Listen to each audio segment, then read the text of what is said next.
How do we see that the gods are, related to the Sanatan Dharma?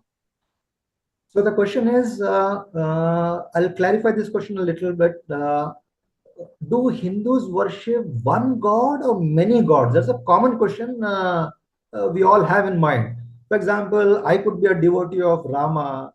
Somebody could be a devotee of Vishnu. Other person can be a devotee of Ganesha. Somebody can worship Hanumanji, and still other somebody who's Kali Mata like Ramakrishna Paramahamsa. So outwardly, we may seem to be worshipping 100 different gods, so-called gods. Even a commonly misunderstood phrase called deities koti devi devta hai. So that actually is not the reality. What happens is, for example, if I had to ask you, you are a son to your parents, right? Then you are a brother to either your sister and or brother. You are a friend to your friend. You are employee to your company, and you are a citizen of this country, and you are a student of your school, teacher. Now, these are all the different roles, but are you so many or you're one? You're one, correct? Yes. So, in essence, what happens is we worship one God but different forms.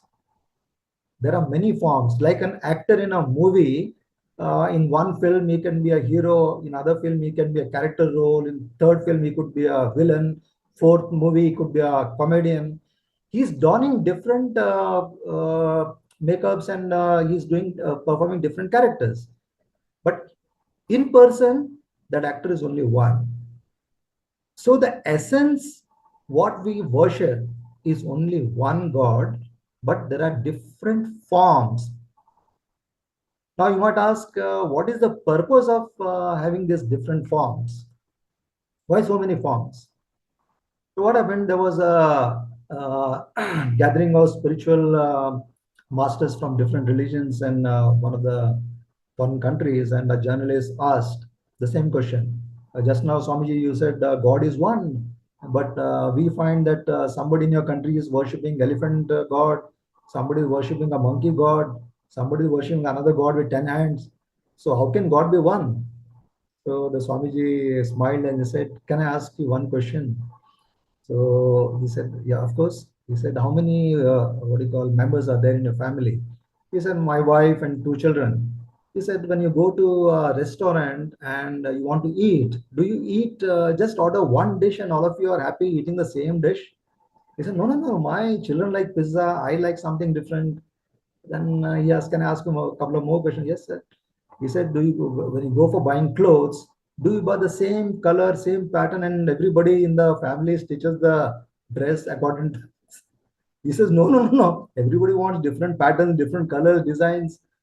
So, but then he says, "What are you aiming at?" He says, "See, in a family of just four of you, you want variety. And this variety seeking is inherent in each human being. And our ancient rishis understood this quest of human beings because they are attracted to different forms. So they said, you worship whatever form you fall in love with or you like. That's why there's a concept of Ishta Devata in Sanatana Dharma. So you can worship even a mountain or a river or a tree or any form. It could be a Shiva, it could be a Vishnu, it could be Ganesh, Hanuman, anybody.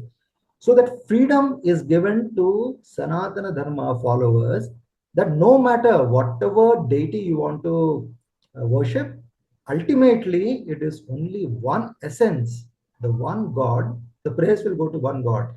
In fact, in Sanskrit, there's a Subhashitam which says, आकाशात् पतितं तोयं यथा गच्छति सागरं सर्वदेव नमस्कारः केशवं प्रति गच्छति. What does it mean is, what as the water falls from the sky into different what you call water bodies, it could be a river, it could be a pond, it could be a lake, but ultimately all waters go and merge in the ocean. So similarly, whenever you pray to any deity, any form, ultimately it reaches only one God. So Hindus actually pray to only one God, but multiple forms, depending on our liking.